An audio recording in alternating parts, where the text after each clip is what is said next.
Le crime au père Boniface. Ce jour-là, le facteur Boniface, en sortant de la maison de poste, constata que sa tournée serait moins longue que de coutume, et il en ressentit une joie vive. Il était chargé de la campagne autour du bourg de Vireville, et quand il revenait le soir de son long pas fatigué, il avait parfois plus de 40 kilomètres dans les jambes. Donc la distribution serait vite faite. Il pourrait même flâner un peu en route et rentrer chez lui vers 3 heures de relevée. Quelle chance! Il sortit du bourg par le chemin de Seine-Marne et commença sa besogne.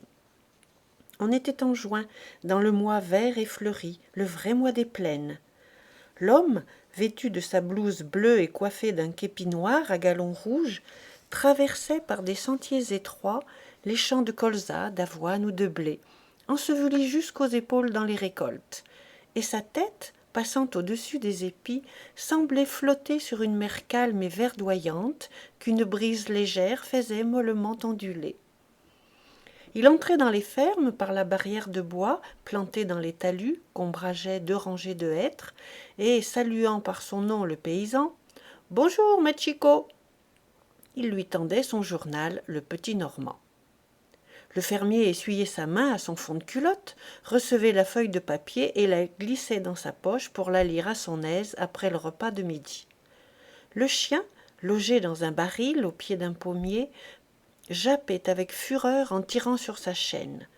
Et le piéton, sans se retourner, repartait de son allure militaire en allongeant ses grandes jambes, le bras gauche sur sa sacoche et le droit manœuvrant sur sa canne qui marchait comme lui d'une façon continue et pressée. Il distribua ses imprimés et ses lettres dans le hameau de Seine-Marne, puis il se remit en route à travers champs pour porter le courrier du percepteur, qui habitait une petite maison isolée à 1 kilomètre du bourg. C'était un nouveau percepteur, M. Chapaty, arrivé la semaine dernière et marié depuis peu. Il recevait un journal de Paris, et parfois le facteur Boniface, quand il avait le temps, jetait un coup d'œil sur l'imprimé avant de le remettre au destinataire. Donc il ouvrit sa sacoche, prit la feuille, la fit glisser hors de sa bande, la déplia et se mit à lire tout en marchant. La première page ne l'intéressait guère, la politique le laissait froid. Il passait toujours la finance, mais les faits divers le passionnaient. Ils étaient très nourris ce jour-là. Il s'émut même si vivement au récit d'un crime accompli dans le logis d'un garde-chasse qu'il s'arrêta au milieu d'une pièce de trèfle pour le relire lentement. Les détails étaient affreux.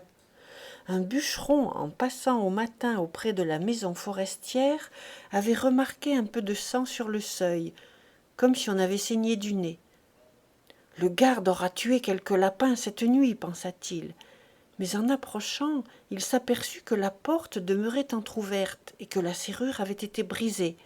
Alors, saisi de peur, il courut au village prévenir le maire. Celui-ci prit comme renfort le garde champêtre et l'instituteur, et les 4 hommes revinrent ensemble.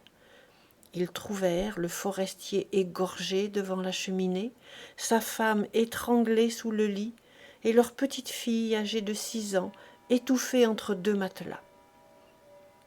Le facteur Boniface demeura tellement ému à la pensée de cet assassinat, dont toutes les horribles circonstances lui apparaissaient coup sur coup, qu'il se sentit une faiblesse dans les jambes, et il prononça à tout haut « Nom de nom, y a-t-il tout de même des gens qui sont canailles ?» Puis il repassa le journal dans sa ceinture de papier et repartit, la tête pleine de la vision du crime. Il atteignit bientôt la demeure de M. Chapaty. Il ouvrit la barrière du petit jardin et s'approcha de la maison. C'était une construction basse, ne contenant qu'un rez-de-chaussée, coiffée d'un toit mansardé. Elle était éloignée de 500 mètres au moins de la maison la plus voisine. Le facteur monta les 2 marches du perron, posa la main sur la serrure, essaya d'ouvrir la porte et constata qu'elle était fermée. Alors, il s'aperçut que les volets n'avaient point été ouverts et que personne encore n'était sorti ce jour-là. Une inquiétude l'envahit, car M. Chapaty, depuis son arrivée, s'était levé assez tôt. Boniface tira sa montre. Il n'était encore que 7h10 de matin, Il se trouvait donc en avance de près d'1 heure. N'importe, le percepteur aurait dû être debout. Alors il fit le tour de la demeure en marchant avec précaution, comme s'il eût couru quelque danger. Il ne remarqua rien de suspect, que des pas d'homme dans une plate-bande de fraisiers. Mais tout à coup, il demeura immobile, perclus d'angoisse, en passant devant une fenêtre. On gémissait dans la maison. Il s'approcha et, enjambant une bordure de thym, colla son oreille contre l'auvent pour mieux écouter. Assurément, on gémissait. Il entendait fort bien de longs soupirs douloureux, une sorte de râle, un bruit de lutte. Puis les gémissements devinrent plus forts, plus répétés, s'accentuèrent encore, se changèrent en cris. Alors, Boniface, ne doutant plus qu'un crime s'accomplissait en ce moment-là même chez le percepteur, partit à toutes jambes, retraversa le petit jardin, s'élança à travers la plaine, à travers les récoltes, courant à perdre haleine, secouant sa sacoche qui lui battait les reins, et il arriva, exténué, haletant, éperdu, à la porte de la gendarmerie. Le brigadier, mal autour, raccommodait une chaise brisée, au moyen de pointes et d'un marteau. Le gendarme rôtier tenait entre ses jambes le meuble avarié et présentait un clou sur les bords de la cassure. Alors le brigadier, mâchant sa moustache, les yeux ronds et mouillés d'attention, tapait à tout coup sur les doigts de son subordonné. Le facteur, dès qu'il les aperçut, s'écria « Venez vite, on assassine le percepteur, vite, vite !» Les deux hommes cessèrent leur travail et levèrent la tête, ces têtes étonnées de gens qu'on surprend et qu'on dérange. Boniface, les voyant plus surpris que pressés, répéta « Vite, vite, les voleurs sont dans la maison, j'ai entendu les cris, il n'est que temps !» Le brigadier, posant son marteau par terre, demanda « Qu'est-ce qui vous a donné connaissance de ce fait ?» Le facteur reprit « J'allais porter le journal avec 2 lettres, quand je remarquai que la porte était fermée et que le percepteur n'était pas levé. Je fis le tour de la maison pour me rendre compte, et j'entendis qu'on gémissait, comme si on eût étranglé quelqu'un, ou qu'on lui eût coupé la gorge. Alors je m'en suis parti au plus vite pour vous chercher. Il n'est que temps. » Le brigadier, se redressant, reprit « Et vous n'avez pas porté secours en personne ?» Le facteur effaré répondit « Je craignais de n'être pas en nombre suffisant. » Alors le gendarme, convaincu, annonça « Le temps de me vêtir et je vous suis. » Et il entra dans la gendarmerie, suivi par son soldat qui rapportait la chaise. Ils reparurent presque aussitôt, et tous 3 se mirent en route au pas gymnastique pour le lieu du crime. En arrivant près de la maison, ils ralentirent leur allure par précaution, et le brigadier tira son revolver. Puis ils pénétrèrent tout doucement dans le jardin et s'approchèrent de la muraille. Aucune trace nouvelle n'indiquait que les malfaiteurs fussent partis. La porte demeurait fermée, les fenêtres closes. « Nous les tenons !» murmura le brigadier. Le père Boniface, palpitant d'émotion, le fit passer de l'autre côté et, lui montrant un auvent, « C'est là !» dit-il. Et le brigadier s'avança tout seul et colla son oreille contre la planche. Les 2 autres attendaient, prêts à tout, les yeux fixés sur lui. Il demeura longtemps immobile, écoutant. Pour mieux approcher sa tête du volet de bois, il avait ôté son tricorne et le tenait de sa main droite. Qu'entendait-il ? Sa figure impassible ne révélait rien. Mais soudain sa moustache se retroussa. Ses joues se plissèrent comme pour un rire silencieux, et enjambant de nouveau la bordure de buis, il revint vers les 2 hommes qui le regardaient avec stupeur. Puis il leur fit signe de le suivre en marchant sur la pointe des pieds, et revenant devant l'entrée, il enjoignit à Boniface de glisser sous la porte le journal et les lettres. Le facteur, interdit, obéit cependant avec docilité. « Et maintenant, en route !» dit le brigadier.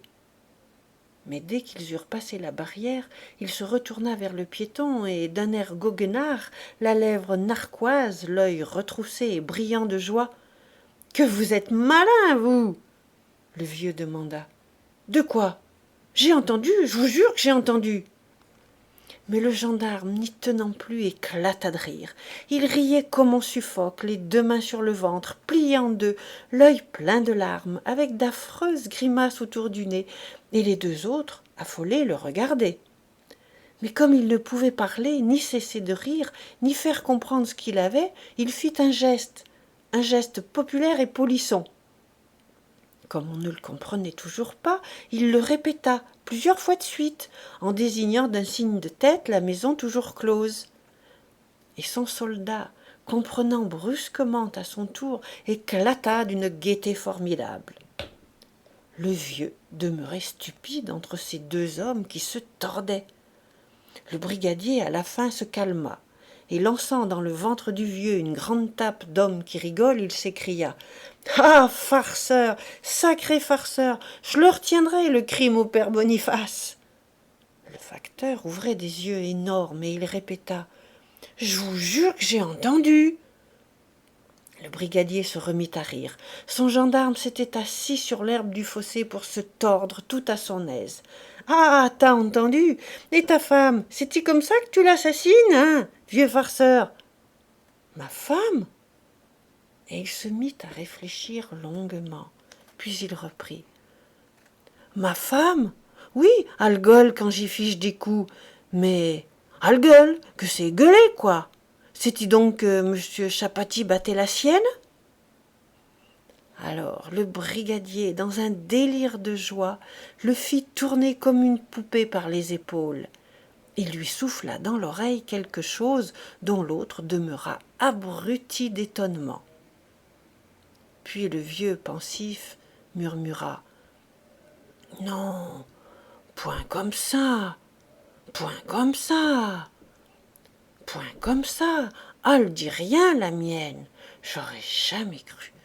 Si c'est possible, on aurait juré une martyre. » Et confus, désorienté, honteux, il reprit son chemin à travers les champs, tandis que le gendarme et le brigadier, riant toujours et lui criant de loin de grasses plaisanteries de caserne, regardaient s'éloigner son képi noir sur la mer tranquille des récoltes.